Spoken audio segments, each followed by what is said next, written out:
تاریخیں مخصوص ہیں کہ ان تاریخوں کو شادی کرو گے تو برکت ہوگی، اگر ان کے علاوہ کسی اور تاریخ میں شادی کرو گے تو ٹوٹ جائے گی۔ ہمارے ہاں بھی کچھ لوگ کہتے ہیں کہ سفر کے مہینے میں شادی ہو تو شادی کامیاب نہیں ہوتی، اور اگر کامیاب ہو بھی جائے تو اولاد نہیں ہوتی، اولاد ہو بھی جائے تو نیک نہیں ہوتی۔ عجیب فلسفہ ہے۔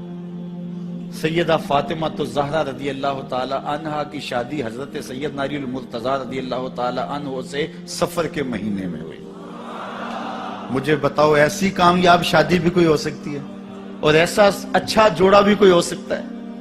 اور پھر کہتے ہیں اولاد نہیں ہوتی، حسن حسین اور زینب پیدا ہو گئے۔ ایسی اولاد بھی ہو سکتی ہے، اچھا اولاد ہو جائے تو نیک نہیں ہوتی۔ مجھے بتاؤ حسین جیسا نیک کون ہوگا، حسن جیسا نمازی کون ہوگا، اور زینب جیسی پردے دار کون ہوگی؟ تو یہ لوگوں کی اپنی خواہشات ہیں، زبان پہ جو کہہ دیے لوگ وہی مان گئے۔ میں نے دیکھا ہے کہ بعض اوقات لوگ 1 گھنٹے کی تقریر سننے کے بعد بھی پھر بھی کہتے ہیں نہیں اصل ہمارے خاندان میں وہ واقعی منحوس ہے، فرق تو پڑتا ہے۔ جب اللہ کے محبوب نے کہہ دیا لا تجارہ، کوئی منحوس نہیں ہے، نہ دنوں میں منحوس، نہ ساعتوں میں منحوس، نہ افراد میں منحوس، ہمارے الو بھی منحوس نہیں ہے۔ تمہارے اندر کی برائیاں ہیں جو مجسم ہو کے تمہارے سامنے آتی ہیں، اس لیے کوئی منحوس نہیں۔ ہمارے والدین نے بچپن میں ہی ہمیں یہ باتیں اچھی طرح سے ازبر کروائیں، اور ہماری تربیت اس طرح کی کہ ہم الحمدللہ کبھی بھی ذوف الاعتقادی کا شکار نہیں ہوئے۔ تو آپ بھی اپنی اولادوں کی ابھی سے ایسی تربیت کریں کہ ان کا توکل اللہ پر ہو، ان کا توکل اللہ کی بابرکت ذات پہ ہو، اور وہ اسی پہ بھروسہ کرنے والے ہوں۔ جب اس پہ بھروسہ کرنے والے ہوں گے تو زندگی سوکھی گزرے گی، کبھی مشکل آ بھی جائے گی تو پریشانی نہیں ہوگی کہ دیکھیے کبھی خنداں کبھی گریاں، کبھی اللہ کچھ عطا کرتا ہے کبھی کچھ عطا کرتا ہے۔ وہ محمود غزنوی کو بوڑھے لوگ محبوب تھے، لیکن سب سے زیادہ محبوب ایاز تھا۔ تو ایک دن اس نے اس کو خربوزہ دیا تو وہ چٹخارے لے کے کھا رہا تھا۔ بادشاہ نے چکھا تو وہ کڑوا تھا، کہا ایاز یہ تو کڑوا ہے؟ تو کہا کہ حضرت ہاں کڑوا ہے۔ تو کہا پھر تم مزے سے کھا رہے ہو؟ کہا ساری زندگی ساتھ سے میٹھی نعمتیں کھائی ہیں، آج ایک کڑوا مل گیا تو پھینک دوں؟ جب اس پہ توکل ہوگا تو کبھی تکلیف آئے گی تو بندہ کہے گا کوئی بات نہیں، جے سونا میرے دکھ وچ راضی تے میں سکھ نو چلے ڈاواں، تو بندہ کہے گا ٹھیک ہے کوئی بات نہیں ہے، یہ اس پہ بھی میں خوش ہوں۔ تو جب توکل اس پہ ہوگا تو پھر بندہ اس تکلیف میں بھی لذت لینے کا راستہ نکال لے گا۔ اور اگر یہ ہو کہ اس منحوسہ کی وجہ سے یہ سب کچھ ہوا ہے، کچیچیاں چڑھیں گی اس کے اوپر کہ اس نے یہ کیا ہے، مار ہی دوں قتل کر دوں، اس کو چھوڑوں نہ، زمین پہ رہنے کا حق ہی چھین لوں اس سے، کہ اس منحوسہ کی وجہ سے یا اس منحوس کی وجہ سے یہ ہوا ہے۔ کوئی کسی کی وجہ سے نہیں ہوتا، یہ ہماری اپنی بدعمالیوں کی سزا ہے۔ اگر کوئی ہمیں نقصان در نقصان ہو رہا ہے تو توبہ کریں۔ 70,000 لوگ ایسے ہیں جو بغیر حساب جنت میں جائیں، ان کا کوئی حساب نہیں ہوگا۔ اللہ اپنے کرم سے انہیں یوں ہی جنت عطا فرمائے۔ صحابہ نے عرض کی یا رسول اللہ صلی اللہ علیہ وسلم وہ کون ہے؟ تو آقا کریم نے شرف میں کانو لا یکتوون، یہ وہ لوگ ہیں جو اپنے جسم پہ داغ نہیں لگاتے، مخصوص نشان جسم پہ لگا لیتے ہیں، یہ فلاں بزرگ کی نشانی ہے، یہ فلاں جو ہے وہ شہید کی نشانی ہے۔ اللہ نے جب تمہیں سالم الاعضاء پیدا کیا ہے تو اپنے بدن کو تم کیوں نشانی؟ اس نے ساری نشانیاں لگائی ہیں، اس کی نشانیاں اتنی پکی ہیں کہ اس نشانیوں میں فرق بھی نہیں لگتا نا۔ یہ تمہارے انگوٹھے کی نشانی ہے، 6 ارب انسانوں کو لے آؤ اور نشان انگوٹھا لے آؤ، کسی ایک کا بھی نہیں ملے گا۔ یہ نشانی تمہارے رب نے لگائی۔ جیسی صورت تمہاری ہے ایسی صورت کسی اور کی نہیں بنائی، تمہیں منفرد بنایا اس میں۔ پوری کائنات میں سارے لوگ تمہارے جیسے ہیں لیکن تم پھر بھی الگ دکھائی دیتے ہو۔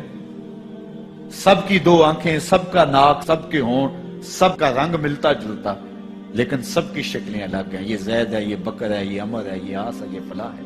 دوسرے وہ ولا یسترقون، اور وہ رکیہ نہیں کرتے، یہ چھو منتر جادو ٹونا ہر وقت عاملوں کے پاس بھاگے پھرتے ہیں، اور وہ انہیں جو ہے وہ غلط سلط ٹوٹ کے ٹونے بتاتے ہیں اور وہ کرتے رہتے ہیں۔ عجیب لوگوں کے نفسیات ہوتے ہیں، صبح سے لے کر شام تک اسی چکر میں رہتے ہیں، اور پھر ساری زندگی ان توہمات سے نکل ہی نہیں پاتے۔ اللہ نے تمہیں پیسے دیے ہیں، نئی گاڑی تم نے خریدی ہے، چھوٹے بچے کا جوتا کیوں باندھ دیا آگے تم؟ جوتا باندھنے سے اگر یہ ایکسیڈنٹ سے، حادثے سے گاڑی بچ سکتی ہوتی ہے تو پھر پاکستان کے جتنے PIA کے جہاز ہیں سب پر باندھ دینا چاہیے۔ سب پہ جوتے لٹکے ہوئے ہوں. عجیب تم نے فلسفہ تراشا. کسی نے جو ہے وہ کالی رنگ کی پٹی باندھ دی نیچے، اس سے اس کو نظر نہیں لگے گی. گھوڑے کے پاؤں کے نیچے جو کھری لگی ہوئی ہوتی ہے، کچھ لوگوں نے اپنے گھروں میں وہ باندھی ہوئی ہوتی ہے کہ اس سے ہمارے گھر کے اندر کوئی مصیبت نہیں آئے گی، کوئی تکلیف نہیں آئے گی. کسی نے ہنڈیا اپنے گھر کے اوپر الٹی رکھی ہوئی ہوتی ہے، یہ ہنڈیا بچا لے گی. اور میاں ہنڈیا کیا بچائے گی تجھے؟ اللہ کے قہر سے کچھ نہیں بچا سکتا. جب تمہارے اوپر کوئی مصیبت نازل ہونی ہے تو کچھ نہیں بچا سکتا. اگر بچنا چاہتے ہو تو پھر اللہ سے استغفار کرو، اللہ تعالیٰ کی تسبیح کرو، اللہ کی تحلیل کرو، میرے حضور پہ درود پڑھو. پھر دیکھنا کہ مصیبتیں ٹلتی ہیں یا نہیں ٹلتی. تو یہ خام خواہ کے رکیے. اور یہ عامل لوگ جو ہیں، ان کا تو کام یہی ہے. ان کا کام چلتا ہے لوگ ذوف الاعتقادی میں مبتلا رہے اور یہ کہہ دیتے ہیں کہ آپ کے خاندان میں ایک منحوس عورت ہے، یہ اس کا کیا ہوا ہے. تو کوئی نہ کوئی منحوس تو پہلے ہی انہوں نے طے کر رکھی ہوتی ہے، فوراً ذہن وہاں جا کلک ہو جاتا ہے. اس کا نون سے نام شروع ہوتا ہے، اس کا کاف سے نام شروع ہوتا ہے، اس کا جیم سے نام شروع ہوتا ہے. تو پورے خاندان میں کسی کا نام کاف، نون یا جیم سے تو شروع ہوتا ہی ہوگا. یا دوستوں میں تو فوراً ذہن جو ہے ادھر منتقل ہو گیا. اب یہ بابا جی نے بتا دیا ہے، ہاں اس نے یہ بات کی تھی، کچھ باتیں یاد آنے لگی. اس کاف سے شروع ہونے والے نام کے ساتھ نفرت پیدا ہو گئی. اس بابے نے نفرت کا کاروبار کیا ہے. اس نے تو 100 روپے 200 روپے لے لیے، لیکن 2 انسانوں کے اندر نفرت ڈال دی. اس کا گریبان کل قیامت کے دن پکڑا جائے گا. ان ملنگوں کے پاس، ان ذوف الاعتقادی کو پھیلانے والوں کے پاس کبھی نہ جاؤ. تمہیں مصیبت پڑی ہے، تمہیں لگ رہا ہے کہ شاید میرے اوپر جادو ہے، تو پڑھو نا سورہ بقرہ. جادو جڑ سے اکھڑ جائے گا. 40 دن اپنے گھر میں سورہ بقرہ پڑھو، برکت ہوگی. کہتے ہیں مولوی صاحب 40 دن تو نہیں پڑھی جا سکتی، 2.5 پارے، ہمیں کوئی تعویذ ہی کر دے. ہم شارٹ کٹ چاہتے ہیں نا. روزانہ صبح 2.5 پارے سورہ بقرہ پڑھیں، یہ تو ہم سے نہیں پڑھی جائے گی. تو آپ کوئی تعویذ ہی لکھ دیں. کاروبار میں برکت نہیں، میں کہتا ہوں پڑھو نا سورہ واقعہ، 3 رکوع ہیں، برکت ہوگی. ہم کہتے ہیں ہمیں تعویذ ملنا چاہیے.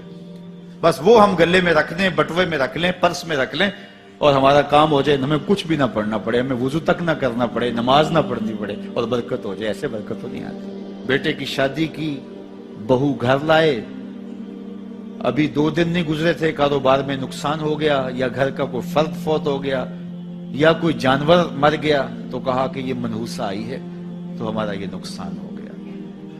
اگر وہ نہ آئی ہوتی تو پھر یہ نقصان نہ ہوتا، پھر تم قیامت تک جینا تھا. یا اس سے قبل تمہارے کبھی نقصان نہیں ہوئے. تمہارے گھر کے اندر بیٹیاں موجود ہیں، یہ بھی کل کسی کی بہو بنیں گے، اور ان کا بھی کوئی نقصان ہو سکتا ہے، اور یہ بھی منحوسہ قرار دی جا سکتی ہے. پھر تانو تشنی کے تیر جو ہے وہ اس کے اوپر لگائے جانے لگے. کتنی زیادتی ہے، کتنا ظلم ہے. کسی کا دل توڑنا، کسی کا دل دکھانا، کسی کو منحوس قرار دے دینا. از خود تمہارے پاس کیا سند ہے؟ تمہیں الہام ہوا ہے؟ کیا حجت ہے، کیا دلیل ہے تمہارے پاس کہ کسی کو تم نے منحوس قرار دے دیا؟ کتنا مکار ہے انسان. اپنی بدعمالیوں کو، اپنی نیت کے کھوٹ کو، اپنی نیت کی کوتاہیوں کو، اپنی سستیوں کو، اپنے عمل کی کمیوں کو دوسرے کے اوپر مڑ دیتا ہے. کاروبار تو نے صحیح نہیں کیا، نقصان ہو گیا. صبح 12 بجے اٹھ کے تو گھر سے جا رہا ہے اور نقصان ہو گیا. تو نے 2 نمبر مال بیچا، آج پکڑا گیا اور نقصان ہو گیا. تم نے ٹیکس نہیں دیا، تم نے زکات نہیں دی، تم نے دروازے پہ کھڑے ہوئے سائل کو جھڑکا، نقصان ہو گیا. یہ تمہارے پاپ ہیں جو مصیبت بن کے تمہارے سامنے آتے ہیں. یہ تمہاری بے تدبیریاں ہیں، تمہاری ناحکمتیاں ہیں، یہ تمہاری بے احتیاطیاں ہیں، یہ تمہارا تکبر ہے، یہ تمہارا غرور ہے، یہ تمہارا عجب ہے، یہ تمہاری ریاکاری ہے، یہ تمہاری خیانت ہے، یہ تمہاری دھوکہ بازی ہے، یہ تمہارے قلب کے اندر چھپی ہوئی نفرت ہے جو آج تمہیں مصیبت بن کے جس کا سامنا کرنا پڑ رہا ہے. یہ تمہارے اندر کے عیب ہیں جو مجسم ہو کے تمہارے سامنے آئے. اللہ تعالیٰ نے قرآن مجید میں ارشاد فرمایا وَمَا أَصَابَكُم مِّن مُّصِيبَةٍ فَبِمَا كَسَبَتْ أَيْدِيكُمْ. جو تمہارے اوپر مصیبت آتی ہے وہ تمہاری اپنی کرتوتوں کی وجہ سے آتی ہے. بیماری آئی تمہارے پرہیز نہ کرنے کی وجہ سے آئی. بیماری آئی تمہارا زیادہ کھا لینے کی وجہ سے آئی. بیماری آئی تمہارا نامناسب غذا لینے کی وجہ سے آئی، بیماری آئی وقت پہ سوئے نہیں، وقت پہ اٹھے نہیں، تم نے کسی سے زیادتی کی، بیماری تمہاری بدعمالیوں کی سزا ہے، مصیبت کا آنا، تکلیف کا آنا تمہاری بدعمالیوں کی سزا ہے۔ اور منحوسہ یہ خاندان کی خاتون ہے، تو یہ دوسرے کے اوپر مڑ کے اپنی کوتاہی، اپنی غلطی دوسرے کے اوپر لگا دی اور اس کو منحوس قرار دے دیا۔ اگر کسی کا کام تمہیں دیکھ کر کے اچھا نہ ہو تو پھر تم بھی منحوس قرار پائے نا۔ اگر آج تم کسی کی بہن کو، کسی کی بیٹی کو منحوس قرار دیا ہے اور خاندان کے اندر اس کو منحوس مشہور کر دیا ہے، تو اگر کوئی یہ مشق تمہاری ماں پہ کرے، تمہاری بہن کو منحوس قرار دے دے، تمہاری بیٹی کو منحوس قرار دے دے، تو تمہارے دل پہ کیا گزرے گی؟ یہ کتنا ظلم ہے، کتنی بڑی زیادتی ہے کہ آج خود کسی کو منحوس قرار دے دیا۔ کوئی منحوس نہیں ہے، کوئی لمحہ منحوس نہیں ہے، کوئی شخص منحوس نہیں ہے، کوئی وقت منحوس نہیں ہے، کوئی گھڑی منحوس نہیں ہے۔ مصیبت کا آنا، تکلیف کا آنا تمہاری بدعمالیوں کی سزا ہے۔ لیکن قرآن نے کیا خوب بات فرمائی، وَيَعْفُو عَنْ كَثِيرٍ، ابھی تو بہت ساری باتیں ہم معاف ہی کر دیتے ہیں۔ تم نے کوئی گناہ کیا، پھر تمہارے ہاتھ اٹھ گئے، ہم نے معاف کر دیا۔ تم نے کوئی گناہ کیا، تم نے صدقہ کیا، ہم نے معاف کر دیا۔ تم نے کوئی گناہ کیا، تم نے سجدہ کیا، ہم نے معاف کر دیا۔ تم نے گناہ کیا، تم نے وضو کیا، ہم نے سارے گناہ جھاڑ دیے۔ تو کچھ اعمال ایسے ہیں کہ جن کی سزا بھگتنی پڑتی ہے لازمی، لیکن زیادہ عمل ایسے ہیں اللہ فرماتا ہم زیادہ یوں ہی معاف کر دیتے ہیں۔ اور اگر ہم سارے معاف نہ کریں تم چل ہی نہ سکو، زندگی تمہاری گزرے ہی نہ، اتنی مصیبتیں تمہارے اوپر ٹوٹ پڑے، لیکن تم وہ منحوسہ کو قرار دے کے اپنے اوپر سے ٹال رہے ہو، فلاں منحوسہ اس لیے وہ سب کچھ ہو رہا ہے۔